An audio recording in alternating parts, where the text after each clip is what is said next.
ज्या दिवशी ठरवलं त्या दिवशीच असं होत असतं. काय झालं ना पुढे सांगते. त्या अगोदर छान असं संध्याकाळचं रुटीन शेअर करते आहे.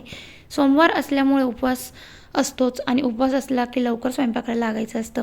पण स्वयंपाकाला काय बनवायचा हा सगळ्यात मोठा प्रश्न असतो. तर भाजीपाला मी आणलेला होता, पण उपवास असल्यामुळे मी वरण भात आणि बटाट्याची भाजी, पोळी आणि पापडाचा चुरमा असं बनवणार होते. त्या अगोदर त्यांना छान असं 2-3 वस्तू घरातल्या संपलेल्या होत्या, त्यांना आणायला लावल्या. त्यापुढे मी असा स्वयंपाक बनवायला घेतला. स्वयंपाक बनवण्याच्या अगोदर छान असं कुकर लावून घेतलं, बटाटे वगैरे लावले. त्यानंतर पीठ वगैरे चाळूनच घेत असते, कारण कसं आहे ना जाळं वगैरे लागतं पिठाला. त्यानंतर एकीकडे छान असं दूध तापवायला ठेवलं.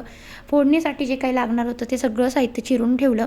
त्यानंतर हिरवी मिरची लसूणची छान पेस्ट करून घेतली. एकीकडे माझं सगळं असं करून झालेलं होतं. तर आता कुकरच्या शिट्ट्या छान झालेल्या होत्या. आता छान असे बटाटे शिजले होते. तर बटाट्याची भाजी आणि वरण असं सगळं रेडी करून झालं होतं. त्यानंतर छान असं पोळ्या करायला घेतल्या. गरमागरम पोळ्या करून घेतल्या, कारण गरम गरम पोळ्या छान लागतात. असा होता आजचा रुटीन. आवडला असेल तर लाईक, शेअर, सबस्क्राईब करायला नक्की विसरू नका. चला भेटते, बाय.